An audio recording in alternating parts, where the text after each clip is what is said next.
के इतिहास का टॉपिक है राष्ट्रवाद का विकास। ये जो फर्स्ट ग्रेड में लगता है। नया टॉपिक जुड़ा है, राष्ट्रवाद का विकास है 1858 से 1919 तक। इसमें जो क्वेश्चन है देखिए, महात्मा गांधी दक्षिणी अफ्रीका से भारत किस वर्ष लौटे? महात्मा गांधी दक्षिण अफ्रीका से भारत में 1915 ईस्वी में लौटे। फिर महात्मा गांधी ने कांग्रेस के किस वार्षिक अधिवेशन में सर्वप्रथम भाग लिया था? तो कांग्रेस के कलकत्ता अधिवेशन 1901 ईस्वी में सर्वप्रथम भाग लिया था। किसने? महात्मा गांधी ने। कलकत्ता अधिवेशन 1901 ईस्वी। महात्मा गांधी के राजनीतिक गुरु कौन थे? गोपाल कृष्ण गोखले। महात्मा गांधी के राजनीतिक गुरु गोपाल कृष्ण गोखले थे। 2 दशक के पश्चात दक्षिणी अफ्रीका से वापस आने पर महात्मा गांधी भारत में सर्वप्रथम सार्वजनिक रूप से कहाँ और कब उपस्थित हुए थे? तो सार्वजनिक रूप से देखिए 1916 बनारस हिंदू विश्वविद्यालय में उपस्थित हुए थे। 1916 बनारस हिंदू विश्वविद्यालय में उपस्थित हुए थे। फिर निम्न में से किसने महात्मा गांधी को आदेशित ये किया था कि वह भारत में प्रथम वर्ष खुले कान पर मुँह बंद कर व्यतीत करे? तो गोपाल कृष्ण गोखले ने। गोपाल कृष्ण गोखले ने महात्मा गांधी को यह आदेशित किया था कि वह भारत में प्रथम वर्ष खुले कान पर मुंह बंद कर व्यतीत करें।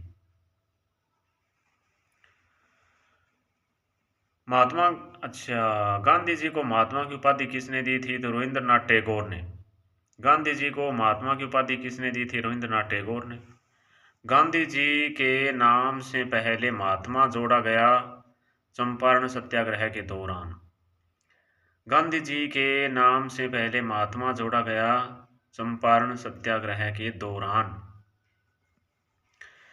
किसने यूरोपियन नील बागान मालिकों द्वारा किसानों के शोषण की तरफ गांधी जी का ध्यान आकर्षित किया? तो राजकुमार शुक्ल। राजकुमार शुक्ल ने यूरोपियन नील बागान मालिकों द्वारा किसानों के शोषण की तरफ गांधी जी का ध्यान आकर्षित किया। राजकुमार शुक्ल ने यूरोपियन नील बागान मालिकों द्वारा किसानों के शोषण की तरफ गांधी जी का ध्यान आकर्षित किया। 1 वर्ष के भीतर स्वराज्य प्राप्ति किस आंदोलन का लक्ष्य था? तो असहयोग आंदोलन का। 1 वर्ष के भीतर स्वराज्य प्राप्ति असहयोग आंदोलन का लक्ष्य था। किस घटना के बाद महात्मा गांधी ने असहयोग आंदोलन को अपनी हिमालय जैसी भूल बताई थी? तो चोरा चोरी घटना के बाद। चोरा चोरी घटना के बाद महात्मा गांधी ने असहयोग आंदोलन को अपनी हिमालय जैसी भूल बताई थी। निम्नलिखित में से कौन सा मुद्दा उन मांगों का हिस्सा नहीं था जो गांधी जी ने गवर्नर जनरल इरविन को भेजी थी? तो संपूर्ण मद्य निषेध, भूमि कर में 50% की कमी, नमक कर का उन्मूलन, भारत में पूर्ण आंतरिक स्वायत्ता। भारत में पूर्ण आंतरिक स्वायत्ता यह नहीं था। उस स्वतंत्रता सेनानी का नाम बताइए जिन्होंने गवर्नर जनरल को निम्नांकित पंक्तियां लिखी। मैंने घुटने टेक कर रोटी मांगी लेकिन उसके बजाय मुझे पत्र मिला। मैं ऐसे प्रत्युत्तर से आश्चर्यचकित नहीं हूँ। ब्रिटिश राष्ट्र केवल शक्ति के सामने झुकता है, तो ऐसा महात्मा गांधी ने कहा था। ऐसे निम्नलिखित में से किस आंदोलन को वापस लेने पर सुभाष चंद्र बोस ने कहा था कि यह तो असफलता को स्वीकार करना है? तो सविनय आंदोलन को वापस लेने पर सुभाष चंद्र बोस ने कहा था कि यह तो असफलता को स्वीकार करना है। महारानी विक्टोरिया की उद्घोषणा 1858 ईस्वी का उद्देश्य क्या था? इसका उद्देश्य ये था, उद्देश्य देखिए, भारतीय राज्यों को ब्रिटिश साम्राज्य में मिलाने के लिए किसी भी विचार का परित्याग करना था। उद्देश्य भारतीय प्रशासन को ब्रिटिश क्राउन के अंतर्गत रखना था। ठीक है। भारत के साथ ईस्ट इंडिया कंपनी के व्यापार का नियमन करना, ये इसका उद्देश्य नहीं था। कांग्रेस के संस्थापक कौन थे? सर एओ ह्यूम कांग्रेस के संस्थापक थे। भारतीय राष्ट्रीय कांग्रेस की स्थापना कब हुई थी? 1885 में। 28 दिसंबर 1885 में हुई थी। एओ ह्यूम कौन थे? एओ ह्यूम तो ये थे सेवानिवृत्त भारतीय सिविल सेवक थे। सेवानिवृत्त भारतीय सिविल सेवक थे। भारतीय राष्ट्रीय कांग्रेस ने किस वर्ष अपने संविधान को अंगीकार किया था? तो 1899 में। भारतीय राष्ट्रीय कांग्रेस ने 1899 वर्ष में अपने संविधान को अंगीकार किया था। ठीक है, भारतीय राष्ट्रीय कांग्रेस ने 1899 वर्ष में अपने संविधान को अंगीकार किया था। कांग्रेस की प्रथम महिला अध्यक्षा कौन थी? Annie Besant. कांग्रेस की प्रथम महिला अध्यक्षा कौन थी बताइए? एनी बेसेंट थी। कांग्रेस के किस अधिवेशन में स्वदेशी का प्रस्ताव स्वीकार किया गया था? तो बनारस में 1905 के अधिवेशन में। कांग्रेस के बनारस में 1905 के अधिवेशन में स्वदेशी का प्रस्ताव स्वीकार किया गया था। 1906 के कांग्रेस अधिवेशन में किस स्थान पर दादा भाई नौरोजी ने राष्ट्रीय आंदोलन का उद्देश्य स्वशासन या स्वराज निर्धारित किया? तो कलकत्ता। 1906 के कांग्रेस अधिवेशन में कलकत्ता स्थान पर दादा भाई नौरोजी ने राष्ट्रीय आंदोलन का उद्देश्य स्वशासन या स्वराज निर्धारित किया। भारतीय राष्ट्रीय कांग्रेस के किस अधिवेशन में नरमपंथी और गर्मपंथी फिर से एकजुट हुए? तो 1916 लखनऊ अधिवेशन। भारतीय राष्ट्रीय कांग्रेस के 1916 के लखनऊ अधिवेशन में नरमपंथी और गर्मपंथी फिर से एकजुट हुए। 1916 लखनऊ अधिवेशन। द इंडियन एसोसिएशन का संस्थापक कौन था? Surendranath Banerjee. The Indian association का संस्थापक कौन था बताइए? सुरेंद्रनाथ बनर्जी था। कांग्रेस के उदारवादी नेता जिन्होंने 1912 से 1915 के मध्य भारतीय लोक सेवा आयोग के सदस्य के रूप में सेवा दी हुए थे गोपाल कृष्ण गोखले। कांग्रेस के उदारवादी नेता गोपाल कृष्ण गोखले जिन्होंने 1912 से 1915 के मध्य भारतीय लोक सेवा आयोग के सदस्य के रूप में सेवा दी थी। गोपाल कृष्ण गोखले ने भारतीय सेवक समाज की स्थापना किस वर्ष में की थी? 1905 ईस्वी में। गोपाल कृष्ण गोखले ने भारत सेवक समाज की स्थापना किस वर्ष में की थी? 1905 ईस्वी में। बंगाल विभाजन के विरोध स्वरूप बंगाल में राखी दिवस के रूप में किस दिन को मनाया गया? तो 16 अक्टूबर 1905 ईस्वी में।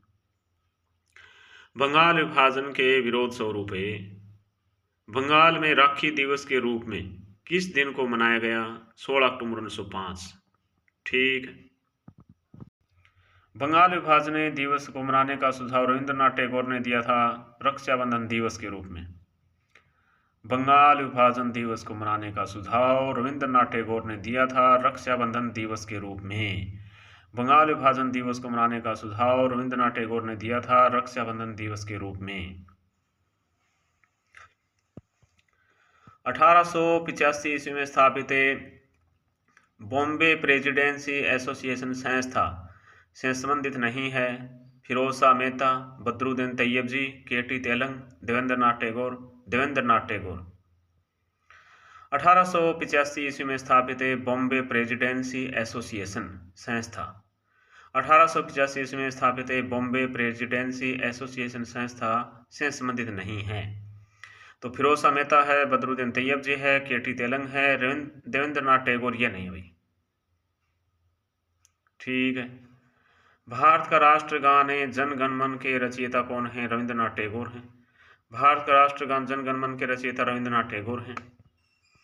बंगाल का विभाजन किस वर्ष में रद्द कर दिया गया? तो 1906 ईस्वी में रद्द कर दिया गया।